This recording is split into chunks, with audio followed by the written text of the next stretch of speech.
آپ بھی جب نماز میں سورہ فاتحہ پڑھا کریں تو دل و جان سے دھیان سے یہ دعا مانگا کریں۔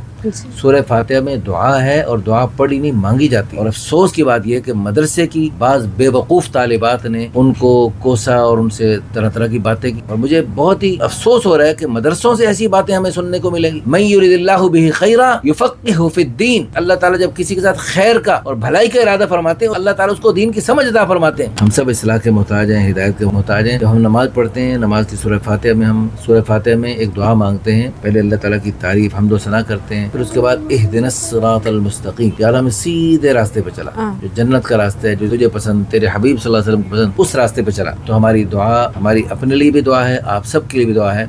تو ہر نماز کی ہر رکعت میں اگر ہم سورہ فاتحہ پڑھنے لگیں، اللہ تعالیٰ زندگی کے ہر شعبے میں ہمیں سیدھے راستے پہ چلائیں گے، اور اللہ ہمارے ساتھ آسانی کا اور مہربانی کا معاملہ فرمائیں گے۔ اچھا، جب نماز میں سورہ فاتحہ ہم پڑھتے ہیں تو مرد حضرات جب صراط الذین انعمت علیہم، یا اللہ انعام یافتہ لوگوں کے راستے پہ چلا، تو وہ جب دعا کرتے ہیں تو اللہ تعالیٰ انعام یافتہ جتنے بھی من النبیین والصدیقین والشہداء والصالحین، آگے کیا جی، وحسن اولئک رفیقا، ان تمام ہستیوں کو اللہ نے 3 4 4 شادیاں کرنے کی توفیق مرحمت فرمائی۔ اللہ تعالیٰ سے دعا جب کرتے تھے اللہ ان کو یہ نعمت عطا فرماتا تھا۔ وہ کس آسمان کی مخلوق سے دوسری اور تیسری اور چوتھی شادیاں کرتے تھے؟ تو جی باجی، اچھا وہ جو صحابیات ہوتی تھیں وہ بھی جب نماز میں سورہ فاتحہ پڑھتی تھیں اور سورہ فاتحہ میں صراط الذین انعمت علیہم پڑھتی تھیں، تو وہ بھی یعنی اللہ پاک ان کو القاء فرماتا تھا کہ سیدھا راستہ تمہارے لیے یہی ہے کہ تم کسی کی دوسری بن جاؤ یا تیسری بن جاؤ یا چوتھی بن جاؤ۔ اور اللہ کی قسم وہ بنی اور اس کو خوشی سے قبول کیا انہوں نے، پہلی بیویوں کے زندہ سلامت ہوتے ہوئے دوسری اور تیسری اور چوتھی۔ افسوس، صد افسوس، آج ہی مجھے ایک جگہ سے خبر ملی، ایک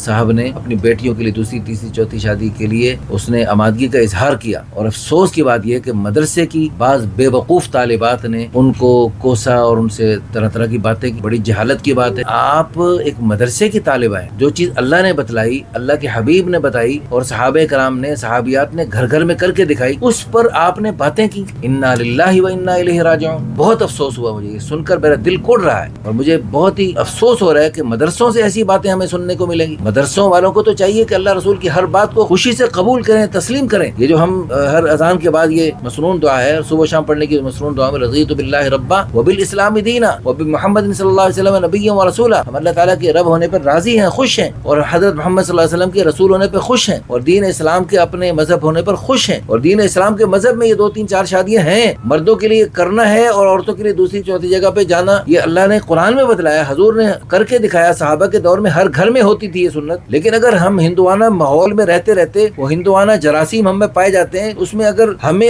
سمجھ نہیں آ رہی تو اس کا مطلب ہے کہ ہم اس سنت کی اجاگر کرنے کی کوشش کریں، ان پر باتیں کریں، لا حول ولا قوت الا باللہ العلی العظیم، اس پر توبہ کریں، استغفار کریں، تجدید ایمان کریں، کیونکہ اللہ تعالیٰ کے کسی حکم، حضور صلی اللہ علیہ وسلم کی سنت کے بارے میں مذاق کرنے میں، بسا اوقات یا کوئی باتیں کرنے میں ایمان خطرے میں پڑ جاتا ہے۔ تو اس لیے اللہ تعالیٰ ہم سب کو ہدایت نصیب فرمائے۔ انا للہ و انا الیہ راجعون۔ جب مدرسوں سے ایسی باتیں، چون کفر از کعبہ برخیزت کجا ماند مسلمانی، جب مدرسوں سے ایسی باتیں ہمیں سننے کو ملیں گی تو مسلمانی کہاں رہی؟ تو اللہ ہم سب کو دین کی سمجھ نصیب فرمائے، تفقہ فی الدین عطا فرما، دین کے ہر جزی کو، ہر حکم کو، اسلام میں داخل ہونے کے لیے ساری چیزوں کو ماننا اور ان پر ایمان لانا ضروری ہے، اور خارج ہونے کے لیے اور اسلام سے باہر تشریف لے جانے کے لیے ساری چیزوں کا انکار یا ساری چیزوں کا مذاق ضروری نہیں ہے۔ کسی ایک چیز کا انکار، کسی اللہ کے کسی بھی پیارے حکم، حضور صلی اللہ علیہ وسلم کی کسی پیاری مبارک نورانی سنت کا انکار نہیں، صرف اس کا مذاق یا اس پر اعتراض کر دینا، یہی اسلام سے خارج ہونے کے لیے کافی ہے۔ اللہ ہم سب کو دین کی سمجھ نصیب فرمائے۔